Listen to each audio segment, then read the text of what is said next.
Kaya, ang buhay namin ay paglaban, sabi ko. Ang ginawa ko, gusto ko magkasakit muna ako ng critical. Gusto kong makita ang mga parents ko na magsisi. Gusto kong makita ko silang maiyak or magbago. Ganun ba? Ang ginawa ko, uminom ako ng suka. Ayun, suka mga kapatid, ginawa kong tubig. Tubig talaga. Nung naumpisan ko yung ayaw ko ng tubig, di rin suka. Ang lalaking hindi nagtagal, nahilo ako sa school. Ngayon, dinala ko ngayon sa doktor, nagsusuka ako. Hindi naman masakit ang tiyan ko, ganun lang. Tapos, ako, anemic daw ako. Ni laboratory, anemic daw ako. Sabi ko, salamat. At na-fulfill ko ang dream ko. Ako'y aalis na. Yun ang sinabi ko. Ngayon sabi ng doktor, kung fine, Dok, wala kaming pera. Sabi ko. So, kailangan kong umuwi. Hindi pwede. Ngayon, tinawag yung dean, yung chief nurse. Kaya yun ang dean namin, yung chief nurse sa BMU.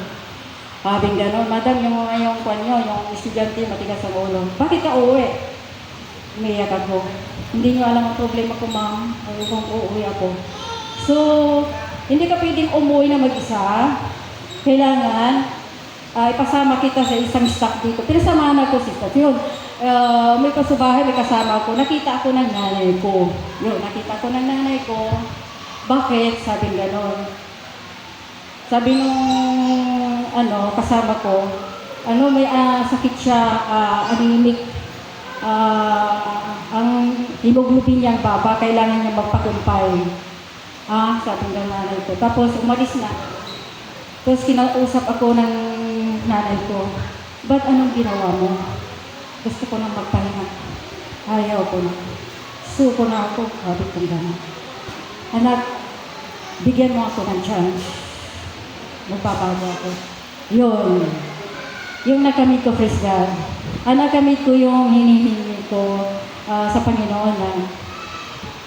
Pero kahit na ang pananampalataya ko noon ay slow, hindi ako masyado kwan sa Panginoon dahil wala mang nagtuturo sa amin, yung parang naririnig ko lang. Ganon. So, ang sabi doon, ang sabi dito sa 1 Corinthians 3:17, kung gibain ang sinuman ang templo ng Diyos, siya igigiba ng Diyos sapagkat ang templo ng Diyos ay banal na ang templong ito ay kayo. So praise God, hindi ako natuluyan. May plano para sa akin ang Panginoon. Ngayon po, hanggang natapos ko ang pag-aaral ko, nag-exam ako, kagad ako napasa. Magpasa ko agad at the age of 19. So, hindi ko pa makuha ang license ko. Nag-apply ako sa VMU. Tanggap naman ako kasi product naman ako nila. So, doon. Naging staff ako doon. Hanggang may nakilala ako na isang watcher doon na pasyente. Pagkatapos, sabi niya sa akin, samahan ko daw na magpagamot doon sa Ermita, Tarisi, yung Santo Niño. Ngayon, that time, mga kapatid, medyo slow lang ako sa pananampalataya ko. Gusto ko rin magpagamot kasi may problema din ako. Ngayon, nagpaalam ako sa chief nurse, sabi, ano ka, di ba, Seventh-day Adventist ka? Ba't ka sasama dyan? Basta gusto ko lang mag-try, ma'am, sabi ko. Okay, bilisan mo kasi sa ngayon wala pa kang delivery, so bilisan mo. Sabi gano'n. Opo, ma'am, sabi ko. Di pumunta kasi naman to yung kaibigan ko. Ngayon, pagdating namin sa Ermita, nagdag na namin yung babae, sabi gano'n. Parating na si Santo Niño. Sabi ko, curious man ako. Gusto kong makita yung Santo Niño na naglalakad kung ano yun. Yung ngayon, no, doon na sa harap, bilisan nyo, dito na kayo, sabi gano'n. Kung na kayo ng sabi gano'n. Line nyo, sabi. So, ngayon, dumating na yung Santo Niño, sabi gano'n. Tapos yung babae, bago na ang kanyang boses, na, yun, naging bata. Sabi ko, asan yung sa ninyo? Hindi ko mo nakita. Uy, pag wala kang pananampalataya, sabi ng yung kasama ko, hindi ka gagaling. Ha? Sabi ko. Tapos, punta na kayo dito, Baitos, sabi na dalawa-dalawa. Hanggang pangalawang kami ng partner.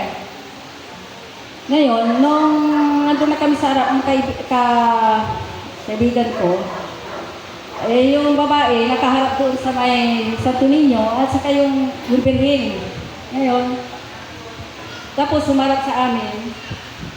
Yung dapat ako kasi tapat niya doon sa kaibigan ko. Tapos yun, inano niya ng oil dito, tapos tapos na siya, pumunta na doon sa nagdasal, doon sa may Indri na malaki. Tapos, tumalikod na naman sa akin, nagdasal doon sa tapos humarap sa akin, dala-dala yung bau-bau na may oil. Nung pagharap niya sa akin, sabi ko, Panginoon, ikaw ang pinaniwalaan ko, ikaw ang buhay na Diyos, hindi siya. Hindi ako naniniwala sa kanya, sabi ko. Alam niyo mga kapatid, ang nangyari, yung babae, tinitigan lang ako, dahil binabasa siguro, tinalikuran na ako, hanggang hindi niya ako, wala na. So that time, sabi ko, ang Panginoon talaga malakas. Doon ako nagsimula, na talagang hinawakan ko ng Panginoon totoo. Ngayon, after ilang days, yung ipapagamot ko sana doon, nakamtan ko. Pinagaling ako ng Panginoon ngayon. So, yun na.